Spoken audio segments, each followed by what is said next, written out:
이슈 털어주는 남자 김종배입니다.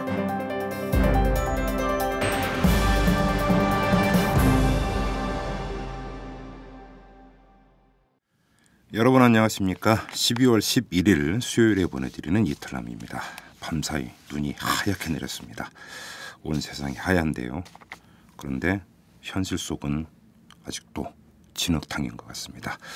SNS 한 뉴스도 아마 그런 내용으로 담길 것 같은데요. 자, 오마이뉴스의 박종호 기자가 나오고 계십니다. 안녕하세요. 네, 안녕하세요. 네, 어떤 얘기가 있습니까? 네, 교육부는 어제 7종의 한국사 교과서 출판사가 교육부 명령에 따라 제출한 검정 교과서 수정안을 모두 승인했다고 밝혔는데요. 친일 독재미와 비판을 받았던 교학사 교과서도 승인됐습니다. 이에 대해 많은 SNS 이용자들이 우려를 나타내는데요. 한 트위터 이용자는 기어이 교학사 살려내는구만, 기어이 식민 지배를 정당화해서 자기들이 망쳐놓은 것을 덮으려 하는구나 라고 비판했고요. 네. 다른 이용자는 이제는 교학사 불매 운동만이 답이라고 주장했습니다. 네. 점점 과거로 가는구나 라는 의견과 이제 우리 아이들이 어느 출판사 국사 교과서로 공부하는지도 살펴야 하는 세상이 왔군 이란 지적도 있었습니다. 그러게요. 네. 자, 다음 소식은요. 네, 박근혜 대통령이 어제 지금 국론 분열과 갈등을 부추기고 도를 넘는 과격한 발언을 하는 것은 결코 국가와 국민을 위한 것이 아니라 정쟁을 위한 것이라고 비판했는데요. 양승조 장하나 민주당 의원을 겨냥한 것으로 보입니다. 네. 이 소식을 접한 많은 SNS 이용자들이 적반하장이란 반응을 보였는데요. 한 트위터 이용자는 도를 넘는 종북몰이는 정권 유지를 위한 것이요. 박근혜 공안 통치는 국민과 소통하지 않겠다는 선언이다라고 비판했고요. 다른 이용자는 대통령님, 새누리당의 필요 이상의 과잉 대응, 이정현 수석의 흥분 논평 좀 자제시켜야 합니다라고 꼬집었습니다. 그렇다면 도를 넘어선 부정선거는 이란 지적과 정쟁을 하면 그 대상을 정리함이 기본일 텐데 그 원인은 나 몰라라 하면 서민들은 어쩌냐고요 라는 의견도 있었습니다. 네. 자, 마지막 소식으로 가죠. 네, 국방부 관계자가 어제 43년 만에 4년제 대학생 예비군 중 졸업 유예자와 유급자를 대상으로 내년부터 동원 훈련을 받게 할 예정이라고 밝혔는데요. 네. 현재는 재학 중인 대학생은 학교에서 받는 하루 8시간의 교육으로 2박 3일 동원 훈련을 대체하고 있습니다. 네. 많은 SNS 이용자들은 이 계획에 대해 과거 퇴행이라고 비판했는데요. 한 이용자는 이는 유신시대 이전으로의 퇴행 아닌가, 과거로 폭주하는 이 정부 정말 절망스럽다라고 지적했고요. 다른 이용자는 예산 책정은 돼 있나, 그 돈으로 양로원 난방비나 도와주지라고 꼬집었습니다. 네. 창조 정책이란 게 70년대 따라하기였나요? 라는 의견과 교련도 부활하겠군 이란 지적도 있었습니다. 동원 훈련을 부활하는 것도 부활하는 건데 네. 동원에서 무슨 교육할지가 저는 더 궁금합니다. 아, 그렇습니다. 또 안보 교육할지 모르겠네요. 그러게요. 네. 알겠습니다. 수고하셨습니다. 네, 고맙습니다. 분노와 절망의 시대, 우울증 치료제가 필요하세요? 정치 때문에 시민들이 웃는 그런 세상을 바라세요? 변화하는 서울과 서울 시민의 삶. 정치가 즐거울 수 있다는 희망의 증거를 만나보세요. 오연호가 묻고 박원순이 답하다. 정치의 즐거움 오마이북.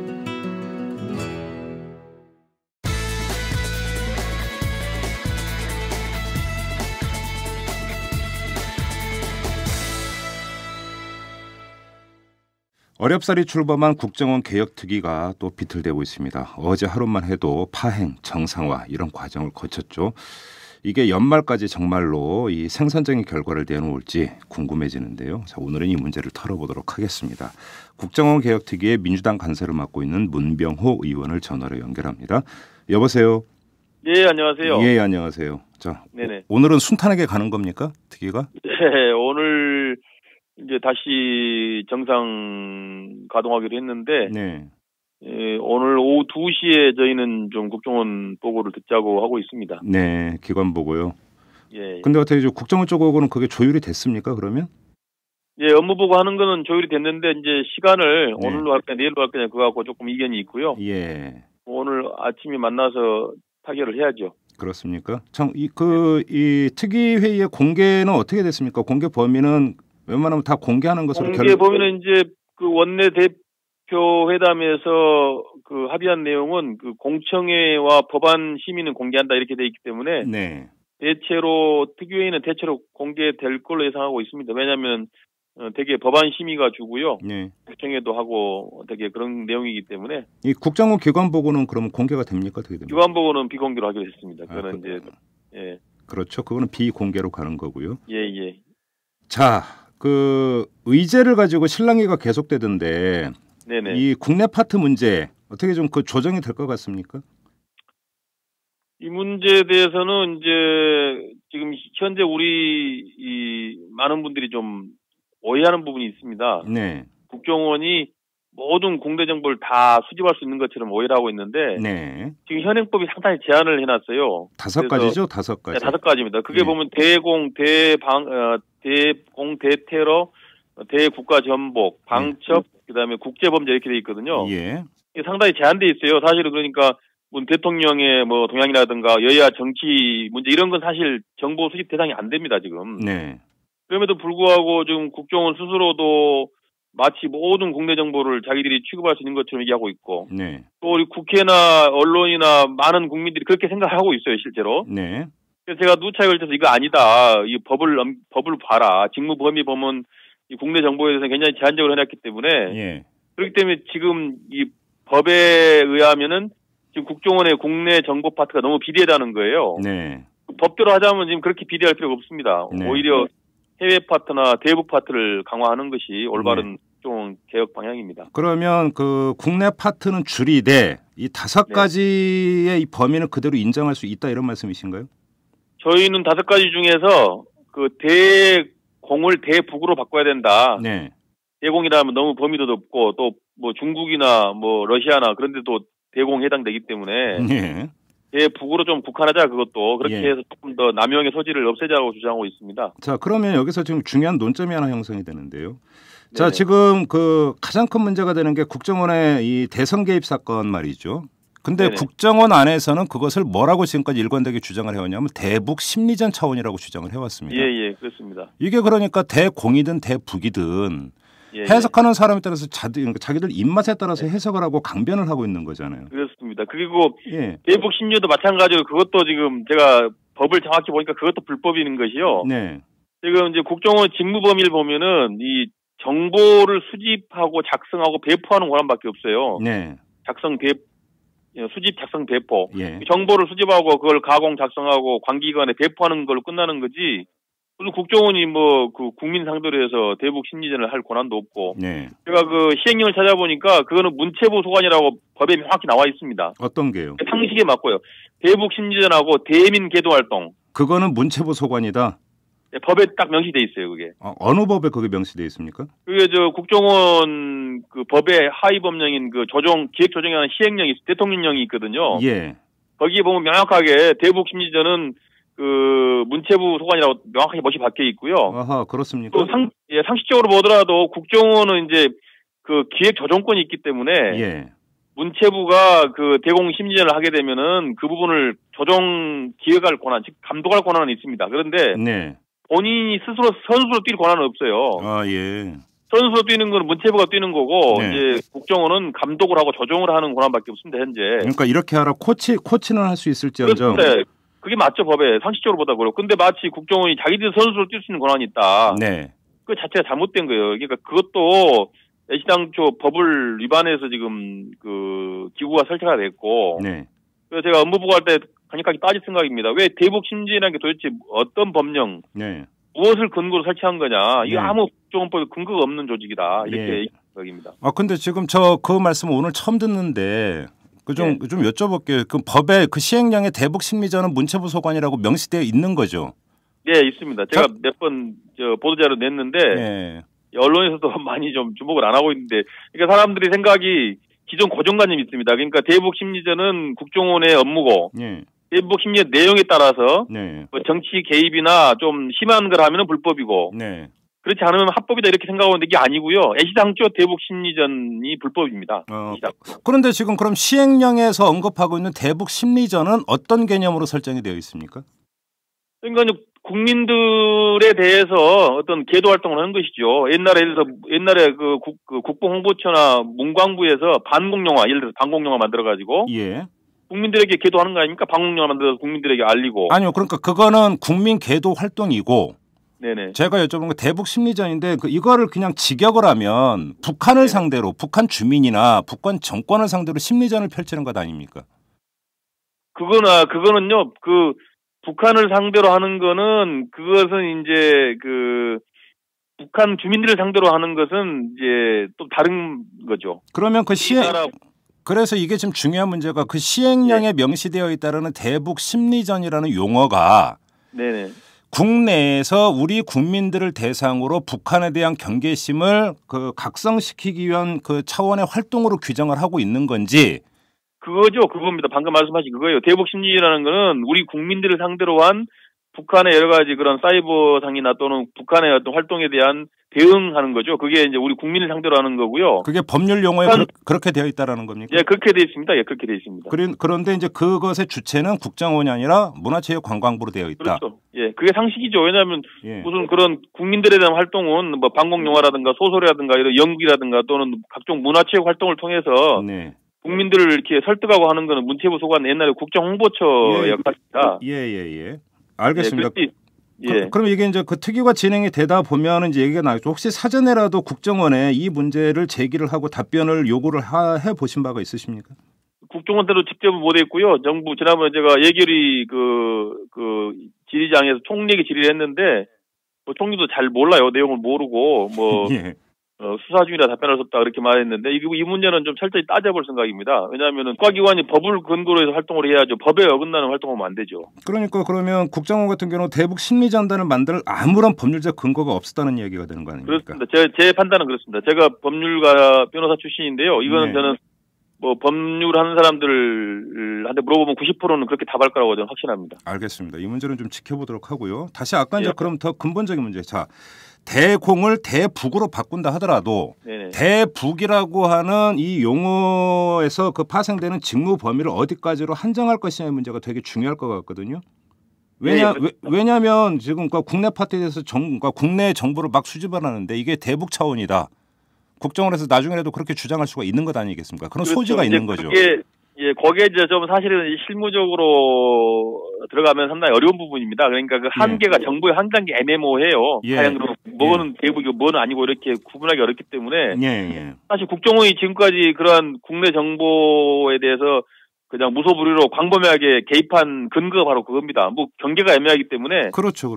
자기들 마음대로 이것도 대북이다, 이것도 뭐 국가 안보에 관계가 있다라고 지적을 하면 그게 다 국정원 업무가 돼버리는 거예요. 그렇죠. 예. 이번에 이제 국정원 개혁 특위에서 그 부분을 좀 정확하게 규정을 해야 되겠다. 그래서 이중 삼중 장치를 만들어 가지고 국정원이 자기들 마음대로 뭐 이렇게 그 규정을 하고 자기들 마음대로 직무 범위를 정하고 마음대로 활동할 수 있는 이런 걸 좀 제한해야 된다. 그래서 이번에 디테일하게 그런 법조문을 잘 만드는 것이 중요하다고 봅니다. 그런데 지금 문제는 이 디테일한 문제를 떠나서 이런 문제는 의제가 아니라는 게 새누리당의 주장 아닙니까? 의제는 됐죠. 왜냐하면 지금 원내대표가 합의문에도 보면은 이 국내 정치 개입 금지라는 조항이 있고요. 그다음에 이제 그 국내 정보 주재관 IO 제도를 이제 부당하게 운영하면 안 된다 그런 조항이 있는데 여기서 정보 주재관이라는 게 예를 들어서 국회를 들락거리거나 언론사 기자들을 만나면서 정보 수집하는 그 사람들을 얘기하는 거죠. 그 부분에 대한 부당한 업무의 규제를 언급해놨는데 그 부분이 이제 국내 정보 수집 파트와 관계가 되는 부분이죠. 그래서 연관이 되는 문제고. 당연히 국내 정보 파트의 축소 내지는 조정을 얘기한다면 당연히 IO 문제나 국내 정치 개입 문제가 다뤄지기 때문에 결국 뭐 같은 얘기라고 생각하고 있습니다. 그래요. 그러면 이거는 뭐 충분히 그러니까 새누리당도 이 문제를 다루는 데에는 반대를 못할 거다 이렇게 전망을 하시는 겁니까? 약간 이제 좀 보는 시각은 좀 다릅니다만은 뭐 어느 정도는 저는 뭐 그 부분은 서로 합의를 이룰 수 있다고 생각하고 있습니다. 그러면 좀 최소한도로 예를 들어서 주재관, 그러니까 뭐 국회나 언론사에서 정보를 수집하는 국정원 직원들, 이들의 출입을 금지하는 문제에 대해서는 새누리당하고 어떤 그 공감대는 형성이 되어 있습니까? 대체로 출입에 대해서는 대체로 좀 새누리당도 그 부분에 대해서는 금지한다고 생각하고 있는 것 같아요. 왜냐하면은 제가 말씀드리지만 아까 국내 정보 수집 그 범위가 제한돼 있기 때문에. 사실은 무슨 미래창조과학부에 가서 무슨 대테러 방첩 무슨 정부 전복하는 정보를 구한다는 게 좀 어불성설이고요. 그러니까 상주하는 뭐 그런 주재관이나 또는 전담 그 주재관을 둘 필요는 없고 네. 필요에 따라서 그때그때 뭐 부처를 출입할 수도 있고 정보 수집할 수 있는 것이죠. 네. 그래서 이제 조금 이거 하여튼 직무 범위를 최소화시켜서 네. 권한 남용의 그 여지를 없애야 된다는 것이고요. 네. 어쨌든 간에 뭐 지금 뭐 기관마다 뭐 담당관을 두고 주재관을 두고 하는 것은 너무 그것은 과잉이고 월권이고 네. 불필요한 오해를 낳을 수가 있습니다. 알겠습니다. 그리고 애당초 민주당의 주장은 대공 수사권은 검찰로 이관해야 된다 이런 주장 아니었나요? 네네. 네. 이 문제는 어떻게 됩니까? 그 부분이 사실은 뭐 대단히 중요한 이슈입니다. 지금 굉장히 네. 큰 이슈고 중요한 이슈인데 지금 예. 원내대표 회담에서는 그 부분은 그 기재를 안 했고요. 안 했죠. 아무래도 그 예. 부분은 새누리당이 강력하게 반대하고 네. 또 워낙 큰 주제이기 때문에 네. 논란이 많습니다. 그래서 일단 그 부분은 적시를 안 했는데 네. 뭐 저희는 뭐 그 부분도 얘기를 좀 하려고 하고 있고요. 네. 다만 이제 좀 우선순위에서 연말까지 좀 법안을 처리할 거는 지금 원내대표회담에서 적시된 내용. 네. 그 부분부터 먼저 하고 이제 1월, 2월 달에 가서 조금 나머지는 얘기할 생각입니다. 1, 2월까지 이게 특위가 계속 이어집니까? 그러면? 네, 2월까지 돼 있습니다. 법은 2월 말까지 돼 있고요. 예. 금년 말까지는 이제 원내대표 합의문에 들어가 있는 조항들, 네. 뭐 예산 통제라든가, 뭐 예. 아까 말한 정치 개입 금지라든가, 뭐 예. 이런 문제는 12월 말까지 입법을 하고 나머지 기타 문제는 2월 말까지 하게 돼 있습니다. 아 그렇습니까? 지금 그러니까 그 이게 합의 내용에 따르면 예산 통제권을 강화하고 그다음에 국회 정보위원회를 상설하는 문제는 어떻게 됐습니까? 정부에 상설하는 것도 해야죠. 그것도 지금 원내대표 합의문에 들어가 있죠. 그렇습니까? 예. 그러면 지금 그 의원님 말씀을 쭉 듣다 보니까 이런 궁금증이 생기는데 이미 큰 틀에서는 사자회담에서 이루어진 합의 네. 거기서 실무적으로 그것을 조정하는 게 특유의 그러면 역할입니까? 그렇죠. 이제 여야 대표회담에서 큰 틀에서의 그 의제는 지금 그 기재를 적시해놨거든요. 네. 그 적시된 내용을 이제 법제화하고 제도화하는 것이 특유의 임무죠. 제가 질문하는 취지는 그러면 그 이상은 다루지를 못하느냐. 다시 말해서 좀 전에 이야기가 나왔던 대공 수사권 문제라든지 이런 것 같은 게 대표적인 예가 될 텐데. 현재로서는 아무래도 네. 뭐 또 상대방 있는 거고 예. 또 그 부분에 대해서는 또 굉장히 지금 반대가 완강하기 때문에 네. 지금 12월 달에는 아마 의제로 뭐 하기는 좀 쉽지 않을 것 같습니다. 우리가 문제제긴 하지만은 그렇지만은 예. 저희는 1, 2월 달에 가서 조금 더 논의를 해야 한다고 보고요. 예. 뭐 그 문제는 사실 굉장히 핵심적인 부분이긴 하지만은 네.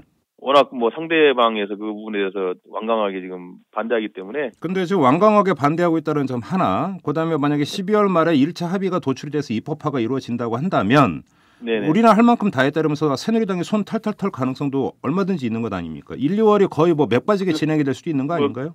그럴 가능성도 있습니다만은 뭐 어쨌든 간에 지금 원내대표 회담에 합의된 그 내용도 굉장히 중요한 내용이 많고 네. 또 거기에 사실 또 실무적으로는 현실적으로 굉장히 뭐 필요한 부분이기 때문에 네. 어쨌든 간에 먼저 좀 가능한 거 또 여야가 합의를 할 수 있는 것부터 먼저 좀 하고 네. 그 다음 단계로 넘어가지 않겠는가. 또 합의가 안 되고 서로 간에 치열하게 논쟁이 있는 부분부터 하다 보면 결국 아무것도 못할 수 있거든요. 그래서 네. 조금 그 의제 설정에서 조금 조정하고 있습니다, 지금. 그렇습니까? 네. 알겠습니다. 좀 마지막으로 이 질문을 드리고 싶은데요. 자, 국정원의 네. 대선 개입 사건을 이렇게 한번 쭉 반출을 해보면 그리고 좀 전에 네. 의원님께서 말씀하셨던 예를 들어서 대북 심리전단 같은 경우는 설치할 법률적 근거가 전혀 없었다라고 말씀을 하시지 않았습니까? 네네네. 그럼에도 불구하고 무소불위로 자기들 마음대로 지금 조직을 만들고 거기에 예산을 투입하고 일탈 행위를 한 거 아닙니까? 조직적인 개입을 한 거고. 그렇다면 제도의 틀을 만드는 것도 중요하지만 어차피 제도라는 것이 완벽하게 무슨 이게 뭐 찰나지망처럼 촘촘하게 짤 수가 없다면 거기서 국정원이 본연의 업무와 직무에서 벗어난 다른 행위를 할 수 있을 가능성도 배제할 수가 없는 것 아니겠습니까? 그렇죠. 예. 그렇다면 이것이 그렇다면 사전적으로나 사후적으로나 더 예방할 수 있는 다른 장치, 그다음에 사후적으로 처벌을 강화할 수 있는 이 처벌 조항 이런 것들도 지금 강구가 돼야 되는 것 아닌가요? 그런 거 지금 예를 들어서 이제 말씀드리면은 이제 그 직원에게 그 부당하고 불법적인 상사의 지시에 거부할 수 있는 거부권을 주려고 합니다. 그리고 이제 아예 법률로 명시하는 겁니까? 예, 명시합니다. 명시하고 그다음에 이제 내부 공익 제보자 보호 제도를 강화할 생각이에요. 그래서 내부에서 혹시 그런 불법적인 지시나 하명에 대해서도 거부할 수 있고 네. 그 대신에 거부를 하지 않으면 또 처벌을 강화하고 이렇게 해서 예. 그 직원들이 스스로가 법을 지키도록 해야 되고요. 네. 그다음에 이제 내부의 공익제보자 제도를 보호를 강화해서 네. 불법적인 그러한 일들이 벌어졌을 때는 공익제보를 할 수 있도록 그렇게 시스템을 만들고 있습니다. 그래요. 관련해서 지금 국회 정보위원회를 상설화한다 하더라도 예. 지금 그 이전까지 정보위원회가 운영됐던 것을 보면은 한계가 분명히 있지 않습니까? 그러니까 국정원 이제 그 부분은요. 이제 네. 지금 정보위원회는 겸임위원회 가지고 그렇죠. 실제 이제 좀 의원들 관심이 조금 덜합니다. 그런데 요번에 이제 그 상설화를 하게 되면 이제 정보위원회를 주 업무로 하기 때문에 네. 의원들이나 보좌관들이 정보기관에 대해서 좀 더 적극적으로 심사하게 되고 감독을 하게 되겠죠. 예, 저는 그 점은 이해를 하겠는데 문제는 정보기관이라고 하는 특성상 다른 정보부처를 이렇게 들여다보는 것만큼의 꼼꼼하게 들여다보기는 어차피 한계가 있는 것이 아니냐라는 것이죠. 그렇죠. 그런 건 한계가 있지만은요. 네. 이제 그게 이제 어떤 정보기관의 비밀주의 이런 것이기 때문에 한계가 있는데 그렇지만 미국 같은 경우도 이제 그 세세한 비밀 공작까지도 다 의회에 보고하고 승인을 받고 있습니다. 사전 사후에. 예. 그래서 우리도 이제 정보위원들의 국한에서 모든 국회의원한테 할 수는 없는 것이고 예. 정보위원회 국한에서 모든 업무를 다 보고를 해야 되고 다만 또 정보위원들은 그 비밀을 알게 됐을 때 절대로 바깥으로 누설하면 안 되고 네. 그런 서로 신뢰관계가 형성이 돼야 됩니다. 그런 것을 이제 지금부터 만들어 가야죠. 알겠습니다. 하나만 더 여쭤보겠습니다. 그러니까 이게 가장 큰 틀에서의 출발점은 국정원의 정치 개입 금지 이것 아니겠습니까? 네네 그렇습니다. 자 그런데 정치 개입이라는 것도 아까 대북이라고 하는 용어만큼 자기들 입맛대로 해석할 수 있는 여지가 있다라고 하는 게 예를 들어서 이런 것 아니겠습니까? 지난 6월에 국정원이 자기들 임의대로 남북 정상회담 대화록을 공개를 해버리지 않았습니까? 예. 자 이런 것도 그러면 정치 개입에 들어갈 수 있는 것 아닙니까? 해석에 그렇죠. 따라서는 뭐 그런 것도 약간 좀 직무 범위 아니냐가 좀 애매한데요. 바로 그겁니다. 그러니까 직무 사실은 정보기관은 사실은 이제 그렇게 공표하고 드러내놓고 활동하면 안 되죠. 항상 음지에서 보이지 않게 활동하는 게 정보기관의 임무고 뭐든지 예를 들어서 공표할 것은 다른 기관으로 하여금 공표하게 하고 그렇죠. 정보기관은 그게 숨는 것이 맞습니다. 그런데 우리 국정원 언제부터 지금 완전히 정치를 국정원이 다 하고 있고 앞장 서가지고 논란을 일으키고 해서 대단히 부적절한 지금 행태를 보이고 있는데 앞으로 그런 것들은 이제 결코 있어서는 안 되겠죠. 그러니까 이게 이제 처음에 했던 질문의 핵심 중에 핵심이 바로 그거인 것 같은데 이것을 결국은 규율할 수 있는 게 직무 범위를 얼마나 촘촘하게 명시적으로 짜느냐 이 문제인 것 같은데. 네네. 근데 지금 새누리당 같은 경우는 이건 의제가 아니다라고 지금 맞서고 있으니까 결국은 최종적으로 가서는 이것이 팥소가 빠진 찐빵이 될 가능성도 있는 것 아니냐 이런 우려가 나오는 것 아니겠어요? 그런 걱정도 있습니다만 어쨌든 간에 지금 남재준 원장 체제에서 국정원이 하고 있는 것은 대단히 비정상적인 거죠. 그렇죠. 과거에 국정원이 그렇게 한 예가 없었고요. 그렇게 막 대외적으로 논란을 일으키고 마치 한국 그 정치를 다 국정원이 이슈를 주도하는 이런 식의 행태는 지금까지 없었습니다. 이번에 처음 있는 일인데 이거 정말 잘못된 거고요. 국정원이 정말 자숙하고 정말 본연의 임무를 잘 해야 될 것 같습니다. 알겠습니다. 여기까지 듣도록 하죠. 고맙습니다. 예, 고맙습니다. 네. 시사평론가 김종배가 진행하는 이슈 털어주는 남자. 시사의 최전선에서 여러분의 궁금증을 풀어드립니다.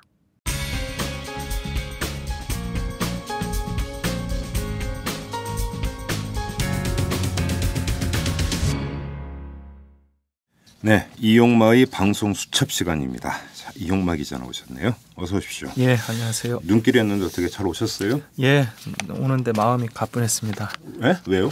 예, 이제 오늘 하고 다음 주면 마지막이잖아요. 가뿐하다 보면 되나? 아니, 그 방송 수첩 하는 것 자체는 나쁘지 않은데. 좀 뉴스다우지 않은 뉴스, 엉터리 뉴스 계속 보려다 보니까 스트레스 많이 쌓여가지고. 저번에 댓글을 보니까 어떤 분이 이용마 기자의 한숨에 정말 공감한다고 오죽 답답하시겠냐고 이런 요지의 그 답글을 달았대요. 저도 공감합니다. 자, 그럼 오늘 또 한번 또 가야죠. 그래도 답답해도. 자, 어떤 것부터 갈까요? 일단은 그 장성택 실각 관련 보도부터 한번 얘기를 해볼게요. 거의 일주일 동안 우리가 이럴 때 이제 도배질이라는 표현을 많이 쓰죠. 그렇죠. 일단 이게 보도가 된 걸 먼저 보면은요. 최초의 실각 관련 보도 이게가 나온 것이 이제 12월 3일 지난주 화요일이지 않습니까? 그렇죠. 국정원이 그날 5시쯤에 긴급히 발표를 했어요. 네. 근데 이제 주시할 점이 우리가 두 가지가 있는데 하나는 국정원이 오후 5시에 왜 그렇게 성급하게 발표를 했느냐. 그렇죠. 예, 두 번째로는 이 북한 관련된 보도의 일반적인 행태. 굉장히 추측성 보도가 상당히 좀 남발이 되는 건데 이게 이제 과거부터 반복되던 거거든요. 먼저 국정원의 성급한 발표에 관련해서 한번 이야기를 해볼게요. 국정원이 여야 정보위 관사들에게 그 장성택 실각서를 알리는 순간에 이미 YTN에서 자막으로 그 관련 속보가 떴습니다. 예. 그러니까 누군가가 언론 플레이를 한 예, 거죠. 언론 플레이를 이미 했다는 거죠. 예. 그리고 그 국정원이 그 여야 간사들에게 알린 직후인 오후 5시에 이제 공식적으로 발표를 했죠. 그런데 이날은 그 국정원 개혁특위를 둘러싼 여야 논의가 이루어진 날이잖아요. 네. 그러다 보니까 왜 하필 이날 그것도 오후 5시에 물론 뭐 국정원은 뭐 YTN에서 속보가 이미 나왔기 때문에 발표했다라고 하는데 YTN이 그걸 어떻게 알겠어요? 누군가 흘려줬기 때문에 그렇다라고 예. 볼 수 있는데 그러니까 왜 이날 발표가 됐느냐?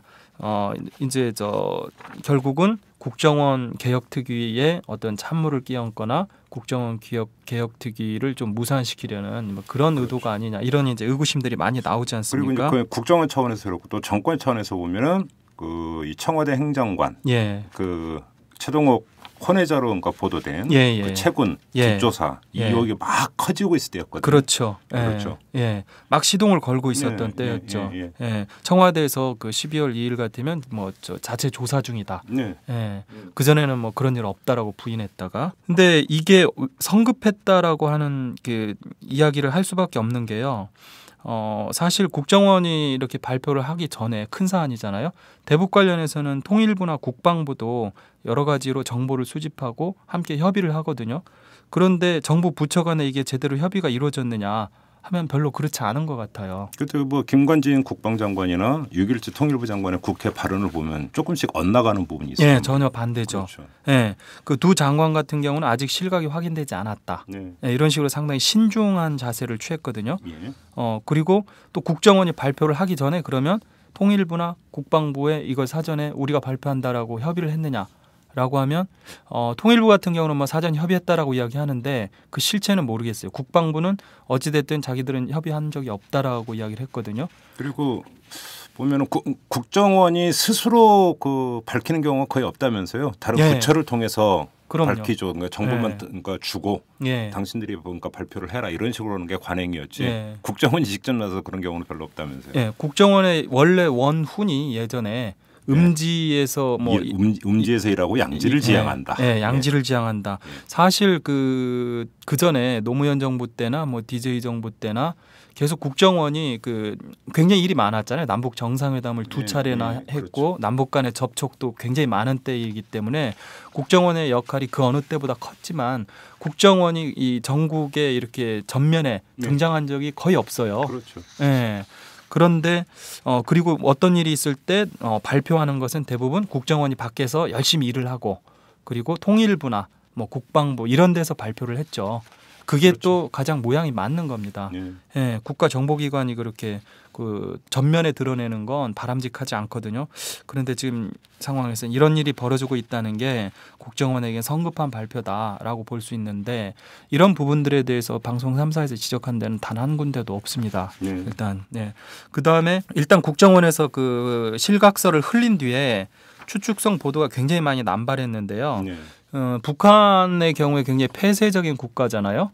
그리고 뭐 북한 체제 자체가 지금 그렇게 뭐 썩 훌륭하지 않다라는 건 대한민국 국민이라면 뭐 삼척동자도 다 아는 사실인데 이 과거에 이 북한에 대한 그 접근 자체가 어렵다 보니까 정보를 국정원 내지는 이제 그 전에는 안기부 혹은 뭐 중앙정보부 이런 데서 다 독점을 하지 않았습니까? 네.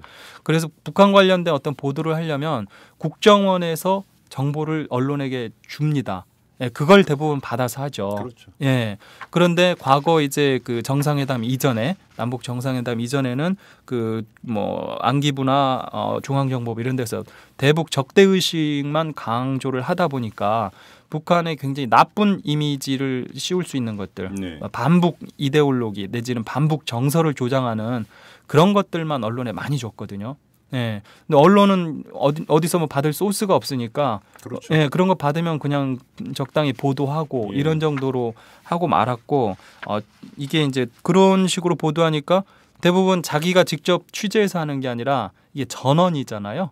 예, 그래서 보도를 하는 걸 보면은 뭐 대북 소식통에 따르면 예, 혹은 뭐 정보 당국자에 따르면 그렇죠. 예, 심지어 그런 경우도 많잖아요. 예, 외신에 흘리고 예, 외신이 그렇죠. 보도를 하면 국내 언론이 다시 외신을 인용 보도하는 그렇죠. 이런 예. 경우도 많았거든요. 예, 사실. 이제 이게 이제 소위 말하는 뭐 쓰리 쿠션 이런 식으로 한번 튕겨서 이게 오는 건데 그렇죠. 예, 국정원에서 이거 직접 우리 언론에 이렇게 흘리면은 이게 약간 눈치 보이고 속 보인다라고 할 때는 먼저 외신에 흘려주죠. 그렇죠. 그러면 이제 국내 언론들이 외신을 인용해서 이걸 네. 또 그 보도를 하고 예.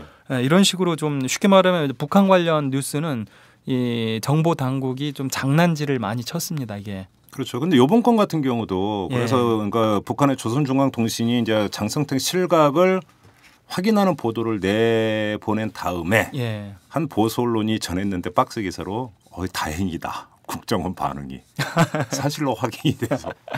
근데 저는 이제 그 기사를 보면 참 웃긴다라는 생각도 많이 드는데 이거저거 다 관두고 예. 만약에 아니었으면 만약에 그게 잘못된 판단이었다라고 한다면 지금 지적하셨던 바로 그 문제들 예. 그러니까 국정원의 그 언론 플레이부터 예. 거기에 깔리는 어떤 정책 의도 이것이 엄청나게 이제 논란이 됐을 거 아닙니까? 그렇죠. 근데 예. 결과적으로 사실로 그러니까 귀착이 돼가지고 그냥 수면 아래로 가라앉아 있지만 예. 그래도 사실은 거기에 정책 의도가 없었다고 볼 수는 없는 거죠. 그렇죠. 예. 그렇죠. 예. 네.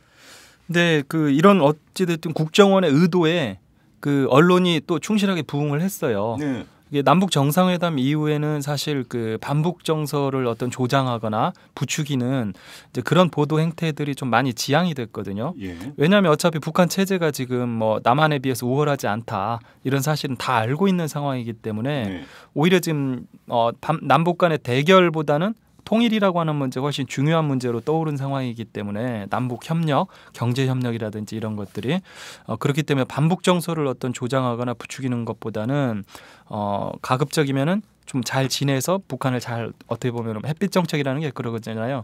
그 잘 사는 형님이 못 사는 동생 잘 토닥여 가지고 함께 이렇게 잘 살아보자 하는 식의 네. 그런 보도들이 많았었는데 이번에는 이 방송사들이 앞다퉈서 그 뭐 좀 추측성 보도 굉장히 남발했습니다. 예. 일단 그 한번 보도량을 먼저 한번 봐볼게요. 예. 지난주 화요일부터 보도를 보면 그 SBS가 뭐 하루에 보도한 양을 보면요. 3개, 4개, 2개, 2개, 1개, 일요일 날 쉬고 월요일 날 4개, 화요일 날 6개. 일주일 동안 무려 22개를 했습니다. 22개. 예. 장성택 실각 확인 전에 이미 12개를 보도했고요. 하루에 2개 이상씩을 했죠. 네. 그 KBS 같은 경우도 4개, 5개, 4개, 2개, 1개 일요일 쉬고 월요일 날 8개, 화요일 날 9개. 거의 다 또 다 탑블럭에 있었어요. 예, 다 탑블럭에 있었죠. 예. 대부분. 그래서 33개를 했고요. MBC 같은 경우도 비슷해서 모두 22.5개. 한 예. 23개 정도 아니 했습니다. 근데 0.5개는 뭡니까? 0.5개는 이제 단신을 0.5개로 하거나 단신으로? 예, 예. 단신을 0.5개로 하거나 아니면 KBS 같은 경우는 그 앵커 앤 리포트라는 게 있어요. 예, 앵커가 단신 이상으로 훨씬 길게 네, 리포트를 네, 하죠. 네, 네. 대신에 이제 리포트보다는 조금 짧아요. 그래서 이 경우는 0.5 이런 식으로 이제 계산을 네. 했는데 그게 0.5? 네, 이게 보통 이제 관행적으로 이렇게 합니다. 예, 저희들이. 예, 예. 이런 식으로 이 엄청난 양을 지금 쏟아부었어요. 네. 그러니까 국정원 관련된 어떤 그 불법 선거 보도 이 정도 했다면 사실 이 정도 도배를 해도 뭐 그 무리가 없다라는 판단인데 그랬다라면 이 국정원 관련 우리가 문제로 정쟁이 이렇게 1년 넘게 이렇게 1년 동안이나 끌었을 것인가. 아마 이 정도로 그 보도했다면 정부 네. 차원에서 어떤 대응이든 내놨겠죠. 네. 그러면 아마 마무리되지 않았을까 싶은데 네. 하여튼 엄청나게 쏟아부었습니다. 예. 근데 보도 내용도 문제인데요. 그 첫날부터 실각 배경으로 권력 암투설, 김경희는 문제 없나, 북한 대외 정책 변화가 될 것인가 해서 뭐 MBC는 특별한 변화가 없을 것 같다, SBS는 변화가 불가피할 것 같다, KBS는 주민들 크게 동요할 것, 뭐 이런 추측 보도들을 했거든요. 근데 한 가지 좀 여쭤볼게요. 어떻게 생각하세요? 장성택이 지금 실각했다고 하는데 북한 주민들이 크게 동요할 것으로 보십니까? 북한이 확인 보도까지 했는데. 아니요. 그러니까 지금 예를 들어서 이거는 그러니까 우리가 이제 권력 2인자다. 예. 이거는 사실 이제 우리의 관점에서 보는 거고 북한의 관점에서 본다면 과연 2인자라는 존재가 예. 북한 주민들한테 그렇게 부각이 되고 예. 그러면서 1인자를 치받고 그래서 그러니까 언론이 묘사하는 권력 암투가 공개가 되고 예. 그래서 저 사람도 힘도 센가 보다. 이렇게 가면서 동요를 할 것이냐? 저는 그렇게 보지 않거든요. 예. 제가 알고 있는 상식으로는 그렇지 그렇죠. 않습니까? 아니 그 국정원이나 지금 그 이제 소위 그 극우파들이 이제 극우 세력들이 이야기하는 북한은 굉장히 폐쇄적인 사회고요. 네. 김일성 그 주석부터 이어지는 어떤 그 1인 지도 체제 그런 식으로 돼 있고 국민들도 굉장히 세뇌돼 있고 아니, 이런 국가잖아요. 극우 세력이 네. 묘사하는 것은 우상화라는 거 아닙니까? 그렇죠. 그냥 우상화가 분명히 제가 볼 땐 객관적 네. 사실이에요. 근데 이 우상이라고 하는 단어에는 제1 우상이 있고 예. 제2 우상이 있느냐라는 거죠. 그렇죠. 예. 이거는 오로지 사실은 하나 아니에요. 넌센스죠, 우상이라는 그게 건. 그 예. 자체가. 예. 그렇기 때문에 북한 주민들로서는 그 내부에서 일이 있었나 보다. 네. 뭐 이런 정도지 크게 동요하고 그럴 것 같지는 않거든요. 네. 남한 역시 마찬가지예요. 지금 장성택이 실각했다라고 해서 남한이 뭐 당장에 무슨 큰 변화가 지금 있습니까? 그러니까 이제 지금 저는 그 점은 인정을 해요. 그러니까 저 장성택이 개혁 개방파의 뭐 수장 비슷했고 예. 그래서 이제 그 북한의 이후 노선 이런 데 있어서 일정하게 영향은 미칠 수가 있고 예. 그것이 이제 북한의 어떤 대남 정책이라든지 예. 뭐 주변 사강에 대한 정책에 있어서 일정한 어떤 노선 조정의 가능성은 배제할 수가 없죠. 그렇죠. 그리고 우리가 네. 그거에 대해서 촉각을 곤두세워야 되는 것은 그건 분명히 해야 되는 일이라고 생각을 해요. 그렇죠. 그죠? 예. 예. 그런데 그것이 예를 들어서 뭐 또 어떤 스케치로 가고 묘사로 가면서 확인도 안 되는 예. 그죠? 예. 그림 그리기는 아니라는 거죠. 맞습니다. 근데 지금 그 전반적인 보도 행태들을 보면은 네. 좀 너무 확인되지 않은 내용들을 가지고 오버해서 예. 예. 이 이제 종북몰이가 어떻게 보면 이제 북한몰이로 대체가 된 형국이에요. 그게 세트로 가는 거죠. 그러면서 예. 확인되지 않은 어떤 추측성 보도들 무진장 지금 남발하고 있거든요. 그러니까 이 북한 보도가 좋은 게 그거잖아요. 절대로 명예훼손 소송 안 건다. 그죠? 그렇죠. 어차피 사실 확인 안 되는 거니까 오보라도 그냥 넘어간다. 그러니까 마구 쓰는. 만약에 그게 국내였다면 그렇게 마구 썼을까? 국내였다면 그렇게 못 쓰죠. 그렇죠. 예. 소송 두려워서라도 그렇죠. 소송 두려워서라도 못 하죠. 그렇죠. 예. 북한은 오히려 북한이 여기에 대해서 떠들어 준다면 예. 오히려 좋은 거 아니에요? 그렇죠. 그러니까 제가 여기서 잠깐 뭐 하나 하면 작년에 제가 책을 쓰려고 네. 책을 그러니까 쓰더라고 막 준비를 하다가 이제 보도 사례를 찾다 보니까 재작년 그러니까 보도는 재작년이었는데 김정은이 이제 등장을 할 때 그거는 국내 언론이 중국이었는데 포털에서 김정은의 비서라고 하는 여성의 사진이 공개가 됐어요. 혹시 그거 기억나세요? 네, 저도 봤던 것 같아요. 대문짝만하게 예. 했는데 뭐냐면 저는 그 패션을 보고 정말 이해를 못한 게 첫째 북한 체제에서 당시 김정은의 부인이 누구인지도 모르는 상태였는데 그죠? 김정은의 비서라고 하는 사람의 사진이 버젓이 실렸는데 근데 패션을 보니까 일본 만화나 이런 거 많이 나오는 그 교복 있잖아요. 아, 예. 예. 교복에다가 그러니까 그 체크 무늬의 미니 예, 스커트에 하얀 양말 무릎까지 오는 양말을 예. 그 신고 활짝 웃고 있는 전형적인 일본 그 애니메이션의 그렇죠. 캐릭터인데. 예. 예. 그 주인공이 누구였는지 아십니까? 국내 레이싱 모델이었어요. 아. 그게 그러니까 뭐 제가 지금 그 레이싱 모델의 이름도 기억을 하는데 근데 아무튼 그게 중국 포털에 김정은의 비서라고 나가고 나중에 국내 언론이 그런가 보다 하고 막 찾다 보니까 아닌 거야. 국내 레이싱 모델로 이렇게 밝혀졌는데 이런 웃지 못할 일까지 있다니까요 이게. 그러니까 마구 제끼는 거예요. 마구 써제끼는 거예요. 이번에도 그런 류의 저 이야기들이 지금 보도가 많이 이루어졌어요. 예. 그 황당한 보도들을 보면은요. 일단 MBC가 그 실각설이 나온 바로 다음 날 북한이 중국에 사전 통보했다. 네. 이런 확인 안 된 설을 단독이라면서 보도를 했고요. 네. 또 뭐 장성택 측근이 망명해서 우리 정부가 네네. 신병을 확보하고 있지만 중국의 반대로 뭐 국내로 데려오지 못하고 있다. 어제 근데 또 6.27 장관은 아니라고 그랬고요. 네, 여기에 대해서 이제 또 어제죠 어제 SBS 같은 경우는 그런 보도도 했어요. 이 그 망명 인사가 그 북한의 핵 개발 관련 핵심 정보를 쥐고 있다. 그래서 예, 우리 당국도 그 제3국을 통해서 빼내오려고 하는데 이 중국 문제도 있고 해서 지금 네. 뭐 함부로 발설 못하는 거다라고 또 이런 확인되지 않은 6.1제 장관의 부인 발언에도 불구하고 지금 이 건에 대해서는 6.1제 장관도 그렇고 남재준 국정원장도 확인 안 된 사실이다. 망명설 잘 모른다. 네. 이런 식으로 얘기를 했는데도 불구하고 지금 뭐 비자금 정보를 쥐고 있다더라. 핵 개발 관련 정보를 쥐고 있다더라. 뭐 이런 식으로 해가지고 그 장성택 측근 망명설이 지금 계속 나오고 있어요. 네. 지금 전혀 확인이 안 되는 사안인데 그리고 또 뭐 SBS 같은 경우에는 첫날은 저 장성택이 그 최룡해와의 네. 그 권력 투쟁으로 그 아무래도 실각한 것 같다고 네. 했다가 그 다음 날 6.1제 장관 말을 빌려서 권력 투쟁설은 아니라더라. 네. 또 그 다음 날은 권력 투쟁이 최고조에 이르러서 2,000명 이상 숙청될지 모른다는 또 추측 보도를 하고 그 뒤엔 또 남재준 원장 말을 다시 빌려서 측근 비리로 실각했다더라 이러면서 왜 실각했느냐에 대한 추측성 보도를 거의 뭐 하루마다 다른 내용의 이런 보도를 하고요. 또 뭐 KBS 같은 경우 보도 중에 압권 중에 하나가 장성택이 불손한 태도 때문에 실각했을 수 있다. 이러면서 인민군 창건일에 뭐 김정은 제1위원장의 경우에 거지 경례를 하면서 군인을 격려하는데 장성택은 손을 내린 채 보고만 있었다. 그다음에 또 올 초 당세포 비서대회에서도 김 위원장의 연설을 바른 자세로 듣는 다른 참석자들과 달리 삐딱하게 앉아 있었다. 뭐 또 담배 폈다. 네, 뭐 뒷짐지고 짝다리를 짚은 채 서 있었고 때론 바지 주머니에 손을 넣고 뭐 걸었다. 예. 그러니까 참 불경죄네. 불경죄. 그렇죠. 불경죄, 뭐 예. 국가원수 모독죄.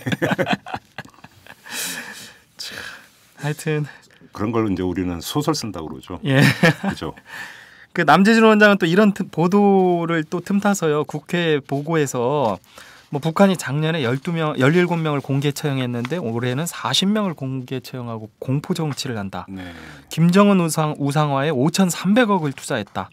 서북도서 북방과 전방 지역에 다연장포 200문을 집중 배치하고 공격형 헬기 60여 대를 NLL 인근에 배치했다.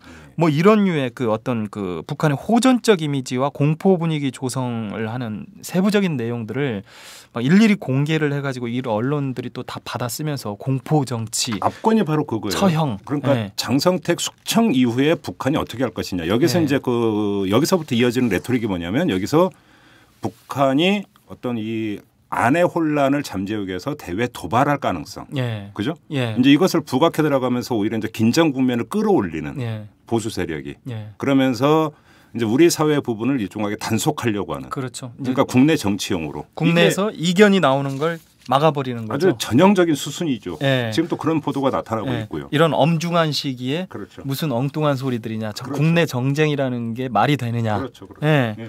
뭐 이 국내 정쟁 관련해서 이야기가 나왔으니까 그 양승조 최고위원과 장하나 의원 예. 관련 발언이 나왔었는데 보도 양태를 한번 보여드릴게요. 네. 일단 그 두 사람의 발언이 나왔고 거기에 대해서 여권에서 강하게 문제 제기를 했잖아요. 그렇죠. 청와대까지 나서서 뭐 이정현 네. 홍보수석 흥분했던데요, 보니까. 예. 그런데 이런 상황이 발생하면요, 기존의 어떤 보도 양태는 그랬어요. 사실 박창신 신부 때도 이게 문제였고 지금도 똑같은 문제인데요. 이게 문제가 발생을 하면 먼저 설명을 해줘야 됩니다. 이 사람들이 무슨 말을 했는지. 그렇죠. 네. 예. 이 사람들이 이야기한 걸 쭉 설명을 해주고 그 뒤에 이 부분에서 이런 부분을 문제 삼았다. 네. 네, 이런 부분이 이런 문제가 된다라고 해서 문제 삼았다라고 하면서 그 정쟁 보도를 하는데 지금 이번에는 그런 게 없어요.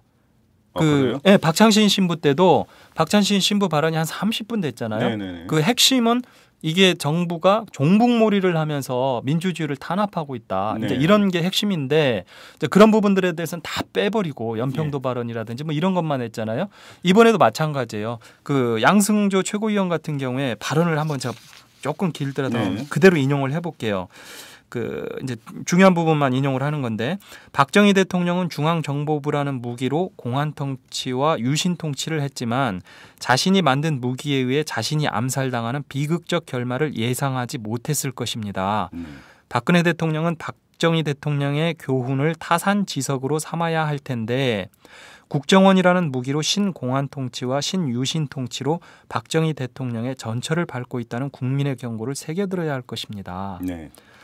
이 말을 들어보면은요 무슨 암살을 선동하는 대목이 어디에 있어요 여기에? 공안 통치하지 말라 그거죠. 네, 지금 국정원이라는 무기로 신공안 통치와 신유신 통치를 하고 있다. 이게 지금 가장 핵심적인 대목이잖아요. 네. 근데 그걸 박근혜 대통령이 지금 그대로 따라서 하고 있다. 이게 가장 핵심적인 내용인데 오히려 이제 그 지나친 철권 통치 이건 별로 안 좋은 거다라고 점잖게 경고를 하는 네. 충고를 하는 말로 받아들일 수 있는데 청와대가 암살이라는 단어 하나를 뽑아가지고 네. 예, 굉장히 이걸 부각시키면서 이제 전국을 급냉시키잖아요. 예. 근데 상송 3사의 보도 행태를 보면요 앞뒤 맥락 다 잘라버리고 SBS 양승조 최고위원은 박정희 전 대통령의 암살을 언급하며 박근혜 대통령도 선친의 전철을 밟을 수 있다고 말했습니다. 오호. 이렇게 보도를 하고 KBS도 박 대통령이 비극적 결과를 맞았던 선친의 전철을 밟을 수 있다고 말했습니다. 예.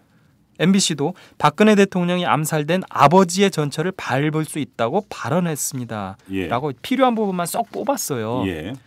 그래서 마치 청와대 주장이 전체적인 맥락으로 보면 그렇게 해석을 할 수도 있겠지만 가장 중요한 맥락은 신공안 통치, 네. 신유신 통치 이것 자체가 결과적으로 국가적인 불행을 가져올 수 있기 때문에 그런 거 하지 말라. 근데 이제 이런 경고인데 쏙 빼고 그것만 하면 거의 양승조 최고위원은 박근혜 대통령한테 거의 저주를 퍼부은 거죠. 그렇죠. 지금 그런 식으로 네. 지금 청와대가 반응을 하고 있고 네. 이걸 또 청와대 반응을 그대로 따가지고 네. 지금 그런 식으로 보도를 하고 있어요. 네. 그리고 또 이게 이제 문제가 되니까 그 청와대가 특히 세게 반응을 하면 여당이 또 오바를 하거든요. 예. 무슨 충성 경쟁인지 예. 모르겠는데 여당이 또 오바를 해가지고 갑자기 국정원 개혁특위 불참을 하고 그러지 않았습니까? 네. 그럼 국회 상임위 많은데 네. 왜 개혁특위 국정원 개혁특위만 그러게요.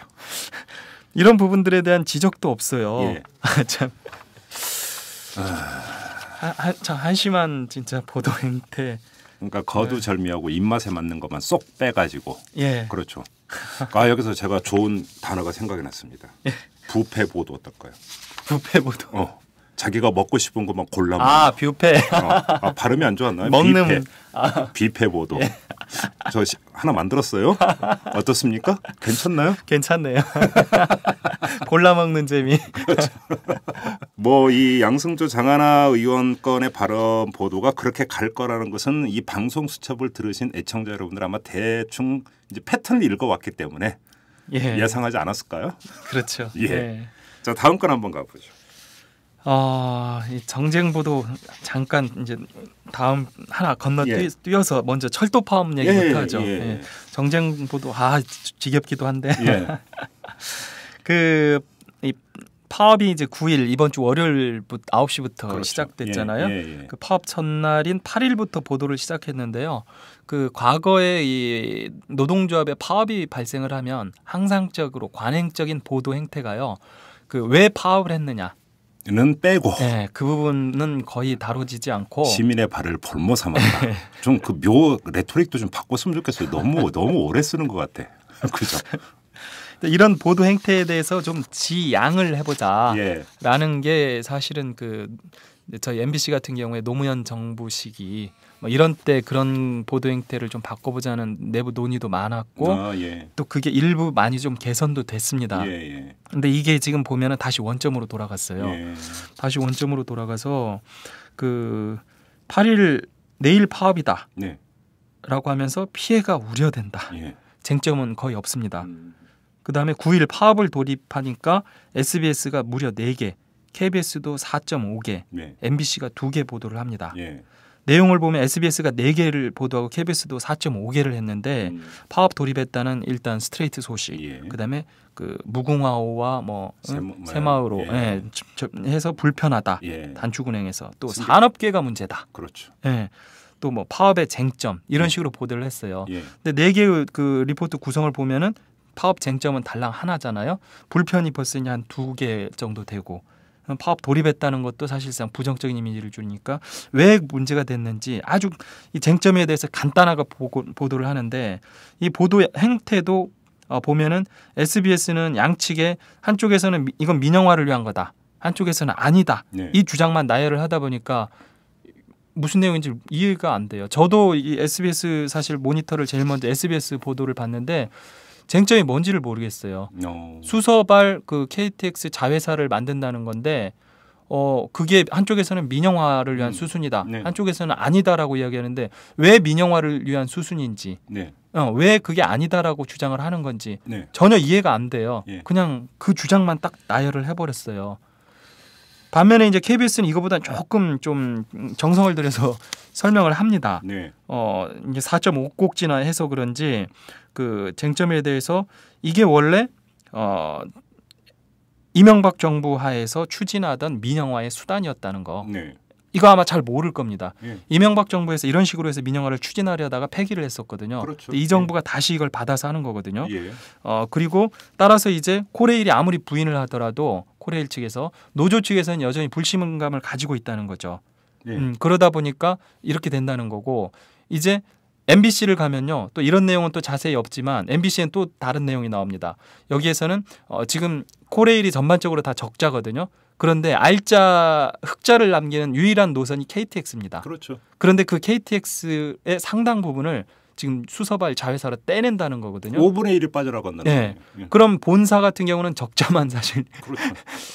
그렇게 되니까 이게 문제가 된다는 이런 이야기를 하는 거죠. 예. 결국은 이게 보니까요. SBS, KBS, MBC 보도를 세 개를 다 보면 네. 조금 이해가 됩니다.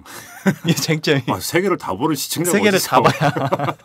근데 저는 거기서 우리나라 이 파업 보도는 진짜 문제가 너무 심각한 것 같아요. 자, 화물 노조가 그 파업하면 물류 차질, 예. 철도 노조나 지하철 노조가 그 파업하면 통행권 방해하고 있고, 예. 병원 노조가 파업하면 환자의 생명을 환자를 담보로 하고 있고, 볼모로. 방송사 노조가 파업하면 국민의 알 권리를 시청자 볼 권리, 알 권리. 뭐 하고 있다고. 그러면 도대체 누가 파업해야 돼요? 저는 지금도 기억이 생생한 게 프랑스 월드컵이 1998년이었는가요? 예. 그때 제가 지금도 기억이 나는데 그 프랑스 월드컵이 개최되기 직전에 예. 항공사 기장 노조에서 아마 파업을 했었을 거예요. 예. 그거는 무슨 뭐 예를 들어서 저것처럼 뭐 민영화 저지 이런 공적인 담론도 아니고 임금 올려달라. 그걸로 그러니까 우리나라로 치면 국가적 대사인 월드컵을 목전에 두고 수많은 관광객들을 실어 날아야 되는데 기장 노조가 집단 이기주의에 사로잡혀서 파업을 한 거 아닙니까? 그죠? 그렇죠. 근데 저는 프랑스에서 물론 프랑스 언론을 다 볼 수는 없지만 그렇게 욕하는 나라는 보도는 본 적이 없어요. 예. 그러니까 파업권이라고 하는 개념조차 예. 방송사에서 정말 개념을 이해를 하고 있는지조차 저는 의문인 거예요. 예. 그러면 누가 파업하냐라는 겁니다. 파업할 데가 한 군데도 없잖아요. 사실 이게 우리나라가 아주 이게 좀 오래된 고질적인 관행 중에 하나인데요. 네. 프랑스나 핀란드 이 서구에서 좀 노르웨이 잘 사는 나라들 있죠. 선진국들의 경우에는 심지어 그 대사요. 네. 대사면은 그 외교관? 외교관 예. 대사조차도 노동조합원이고요. 그런가요? 예, 그다음에 경찰 노조가 있고요. 예. 소방관 노조가 있고 그렇죠. 그다음에 공무원 중에서도 1급 공무원들까지도 네. 그 노동조합원입니다. 예. 예, 그렇게 해서 노동조합의 어떤 설립이 굉장히 우리에 비해서 자유롭고 네. 또 그 노동조합에서 파업을 한다라고 해도 대부분 당연한 권리로서 정부와 둘 중에 서로 안 맞았구나, 네. 의견이 안 맞았구나라고 해서 당연한 권리로서 인정을 하고 약간의 불편함이 있더라도 감수를 하는 게 그렇죠. 그쪽의 문화입니다. 그렇죠. 그렇죠. 예, 근데 우리나라 같은 경우에는 그 박정희 시절부터 이 노조를 만들면 무조건 이거 빨갱이다, 종북 그렇죠. 좌파다라고 해가지고 무조건 그 때려잡는 그렇죠. 예, 그런 관행이 지금까지도 이어져 오는 거예요. 보면은. 그렇죠. 그러니까 예. 항상 거기서 묘사하는 게 집단 이기주의로 묘사하는데 예. 아니 노조는 약간 막말로 집단 이기주의를 구현하라고 있는 게 노조예요. 그렇죠. 예. 조합원들의 권익을 신장시키기 위한 게 그러니까 존재 이유 아니겠습니까? 그렇죠. 예. 아니 임금 인상 단체 교섭하다가 결렬된 파업해서 우리 임금 더 받아야겠다. 노조가 원래 해야 되는 첫 번째 일이 그런 거 아닙니까? 그렇죠. 근데 왜 예. 그것들을 전부 다 집단 이기주의로 묘사를 하면서 발목을 잡냐 이거냐라는 거죠. 예. 그다음에 이번 건 같은 경우는 사실은 이 그 철도 민영화. 이거는 만약에 노조가 해석이 과하다. 그럼 그것을 사회적 논쟁으로 붙여야 되는 거죠. 만약에 그렇죠. 관점이 그렇다면. 예, 예. 그래서 논점이 뭔지를 보여줘야 되는 거고 국민적 판단을 내릴 수 있도록 안내를 해야 되는 건데 논점이 뭔지를 아예 지금 뭔가 부각을 안 시키는 거 아닙니까? 부각을 전혀 안 시키고요. 예. 그 고레일 측에서도 아마 이게 정부와 그 한 사전에 어떤 협의가 이루어지지 않았나 싶을 정도인데요. 네. 파업을 하자마자 바로 그날 그 4천 명이 넘게 직위해제했고요. 바로 어제 또 예, 어제 추가 또 또 1,500명 예. 해서 거의 지금 한 7천 명 가까이 네. 직위해제를 했잖아요. 네. 근데 이게 지금 초강수로 나오고 있거든요. 또 뭐 100명이 넘는 사람들을 경찰에 고발했고요. 예. 고소했죠. 그런데 여기에 대해서 그 왜 사측이 이렇게 초강경 대응을 하는지 네. 제대로 된 어떤 보도를 하는 데도 없어요. 예. 그냥 그 KBS와 MBC하고 SBS는 그냥 초강경 대응으로 나섰다. 예. 노조가 반발한다. 예. 뭐 이런 식으로만 지금 얼버무리고요. 예. KBS 같은 경우는 좀 더 나쁜 보도 행태를 보이고 있는데 이렇게 그 초강경 대응을 하는 이유에 대해서 사측의 주장만 그대로 읊조립니다. 네. 그러면서 뭐라고 이야기를 하냐면요. 4년 전 파업 당시에 초기 대응을 잘못해서 파업이 사상 최장기화되었다. 예. 그래서 이번에는 그걸 막기 위해서 신속하게 초기에 강경 대응을 하는 것이다. 이른바 초전박살입니까 그러니까? 그렇죠. 예. 이런 식의 사측의 어떤 일방적인 주장만 보도를 해요. 네. 예, 그리고 왜 이런 식으로 하는지 거기에 대한 노조의 반론. 예. 심지어 뭐 가처분 신청을 내기로 했잖아요. 어제 그 긴급하게 시간을 앞당겨서 예. 그 자회사 설립건을 뭐 날치기 의결을 했는데 거기에 대해서 노조에서 가처분 신청을 내겠다라고 했는데 뭐 그런 보도조차도 없어요. KBS를 보면. 네. 그리고 그 4년 전에 파업이 사상 최장기화되었다고 했는데 예. 이게 며칠인지 혹시 아세요? 몰라요. 일반 시민들 아마 아는 분 거의 없을 겁니다. 한 몇 달쯤 된 것 같은데 그렇게 하니까. 저희 MBC가 작년에 170일 예. 파업했고요. 예. 그 2년 전에 저희가 39일 파업했거든요. 예. 코레일이 4년 전에 최장기 파업을 했는데 예. 8일을 했습니다. 예. 그러니까 8일이라는 거 빼버리는 거죠. 네, 8일이라는 날짜는 전혀 안 나옵니다. 그러니까 한 몇 달 한 것 같잖아. 아 진짜 그 이 파업의 이유가 뭔지 하고 그 당연히 부각시켜줘야 되고 그다음에 좀 그 진짜로 공정하게 좀 그 보도를 했으면 좋겠는데 묘사가 너무 뭐예요. 그러니까 네. 저도 기억이 나는 몇 년 전에 철도노조가 파업했을 때 그때 한 수험생을 등장을 시킨 적이 있었어요 언론에서. 그 오보로 판명 났었죠. 그런데 그 파업 때문에 시험을 못 봤다. 예, 수능을. 예, 그래서 인생이 뭐 했다. 예, 예. 기억나시죠? 예, 맞습니다. 예. 이런 것들을 가지고 묘사를 이렇게 해 들어가면 도대체 그 헌법에 보장되어 있는 이른바 어떤 쟁의권이라든지 단체 행동권 같은 경우는 도대체 어디서 구현하냐라는 거죠. 그렇지 않습니까? 예. 그리고 이건 노조 문제가 아니라 진짜로 만약에 민영화의 꼼수라고 한다면 민영화 이후에 이것은 국민 전체의 문제로 결국은 귀착이 되는 거 아닙니까? 임금이란다. 요금부터가 예. 달라질 수 있는 그렇죠. 거니까. 이건 사회적 공론에 사실은 붙여야 되는 사안이죠. 그렇게 보면. 사실 그 노조에서 왜 이걸 민영화 주장이라고 하냐면 앞서 말씀드린 대로 알짜배기는 자회사라는 이름으로 따로 빼버리고 네. 그리고 본사에는 사실상 이 적자 노선 새마을호 무궁화호 이런 게 있고 그 알짜리를 다 빼버리다 보니까 그러면 본사가 네. 이 적자가 굉장히 누적이 될 수밖에 없는 구조가 되거든요. 그렇죠.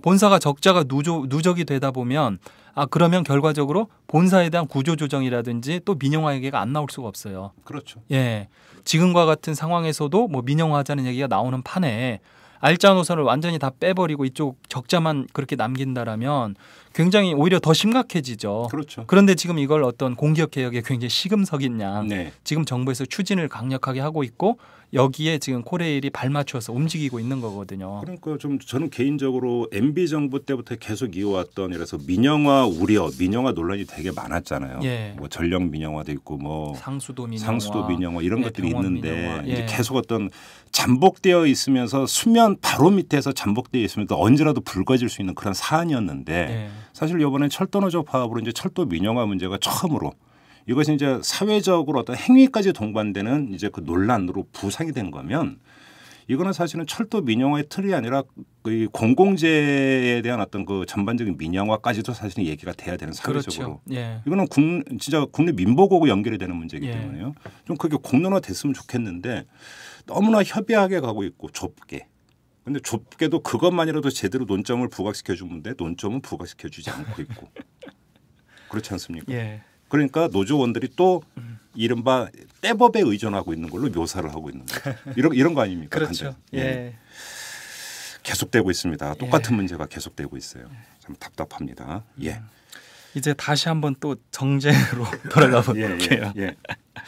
그 국정원 트위터 2,091만 건. 네. 예, 이게 지금 한겨레가 6일 금요일자 조간에 특종 보도를 했고요. 네. 황교안 장관이 9일 월요일에 국회에서 이 2,091만 건에 대해서 사실상 인정을 합니다. 네. 다만 이제 검찰에서 모두 스크린했다. 예. 이렇게 말을 해서 예. 거짓말 논란이 제기가 됐거든요. 그걸 어떻게 다 스크린을 해요? 예. 그러니까 수사팀에서는 수사 인력의 한계 그리고 예. 재판 일정 이런 것 때문에 제대로 못하고 그냥 넘어갔다라고 이야기를 했는데 지금 황교안 장관은 모두 스크린해서 문제된 것만 기소했다. 예. 이런 식의 발언을 해가지고 거짓말 아니냐 이제 이런 논란도 제기가 됐는데 방송 3사 보도에는 어디에도 없습니다. 예. 예. 그리고 또 2천만 건이라는 보도도 없어요? 전혀 없습니다. 그래요? 예. 오. 예. 이 사실 2천만 건 이 건이 나오면서 그 저 장하나 의원이라든지 그렇죠. 양승조 의원 발언이 또 나온 거잖아요. 네네네. 예, 근데 전혀 그런 게 없고요. 그리고 또 그 9일 월요일 국정원 재판에서 국정원 5급 직원이 상부지시로 트위터를 했다. 네네네. 예, 재판장에서. 그렇죠. 예. 사실상 조직적으로 네네. 활동을 했음을 인정을 했거든요. 네. 뭐 이런 거에 대한 보도는 당연히 없죠. 예. 예. 그리고 최동욱 전 총장 예. 관련 청와대 행정관 수사 불법 조회권. 예. 역시 예상했던 대로 청와대가 저희가 이제 지난주 화요일 상황까지 이야기를 했는데요. 네. 처음에는 청와대에서 이 조호영 행정관이 그런 적이 없다더라 예. 부인을 했고 그 다음에는 조호영 행정관에 대해서 우리가 자체 다시 조사 중이다. 경위 파악. 예, 경위 파악 중이다. 여기까지 했는데 지난주 수요일에 드디어 결과를 내놨어요. 그렇죠. 예, 안행부 김모 국장을 등장을 시켰죠. 예, 그러면서 직위 해제를 했다. 네. 안행부 김모 국장으로부터 부탁을 받았다더라. 근데 아니라면서요? 예. 그런데 이제 아니라고 안행부 김모 국장 부인했잖아요. 예.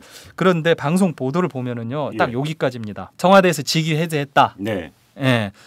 여기까지 보도하고요. 그 다음은 없습니다. 지금 보도가. 이걸로 사안 끝. 사안 끝. 아. 방송 보도를 보면 여기서 끝납니다. 진짜는 지금부터 시작이 되고 있는데 안행부 국장은 난 너무 억울하다. 대질이라도 해달라. 예. 아니다. 예. 검찰도 이 사람 지금 소환 조사할 계획 없다. 예. 이러고 있는 거잖아요. 그렇죠. 검찰이 지금 안행부 이 김모 국장 예. 압수 사무실도 압수수색하고 열심히 했잖아요. 네. 그리고 또 이 안행부 김모 국장이 조호영 행정관을 직접 찾아가서 휴대폰으로 녹음했지 않습니까? 그렇죠. 너 왜 나를 들먹이냐?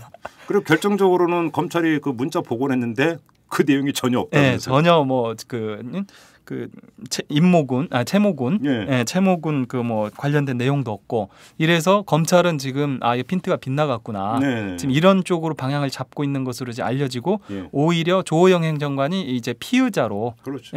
전환을 해서 지금 소환 조사를 거짓 하고 진술을. 있는 예. 이런 상황인데 지금 청와대가 그 직위 해제한 날 방송 3사가 그날 보도를 합니다. 마지막으로 리포트를 합니다. 예. SBS 18번째, KBS 15번째.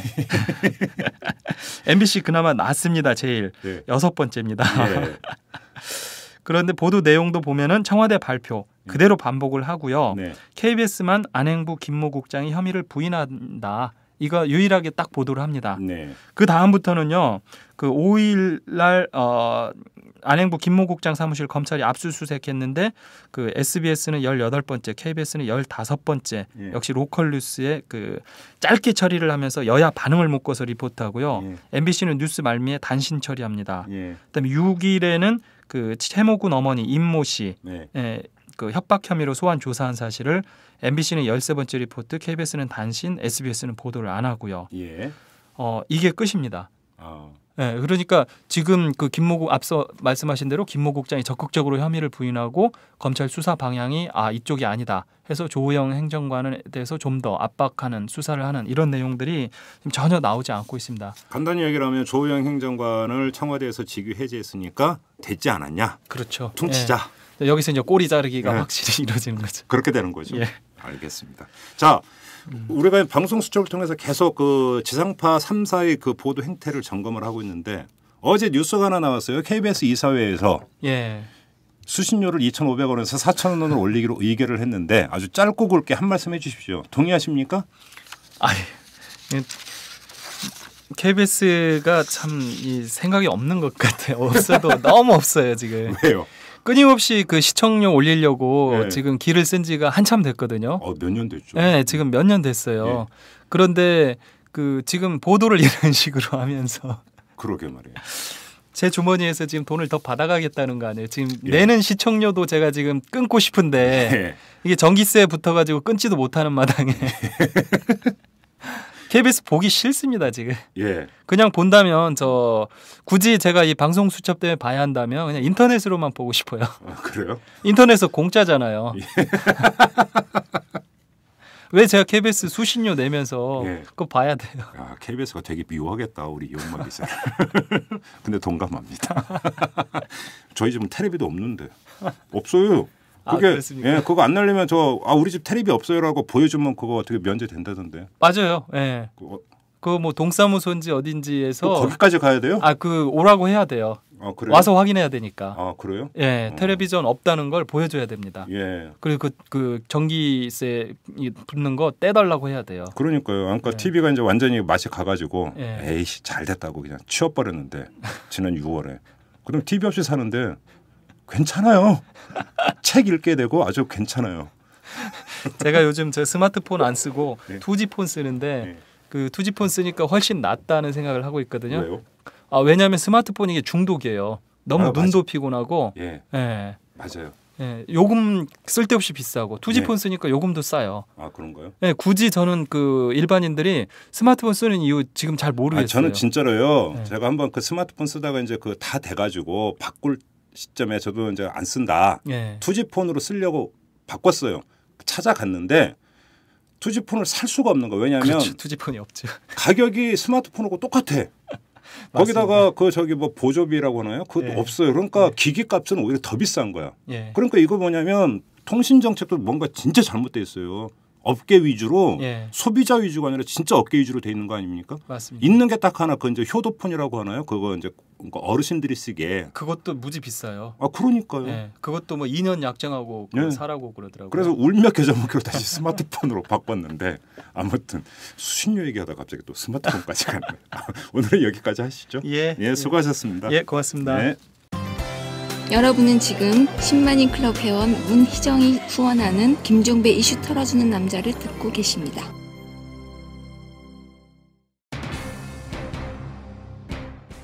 네, 날씨가 많이 추워졌습니다. 또 눈도 내렸죠. 아마 퇴근길, 이 빙판길이 될 가능성이 높은데요. 여러분 조심조심 퇴근하시기 바랍니다. 저는 내일 다시 찾아뵙도록 하겠습니다. 고맙습니다.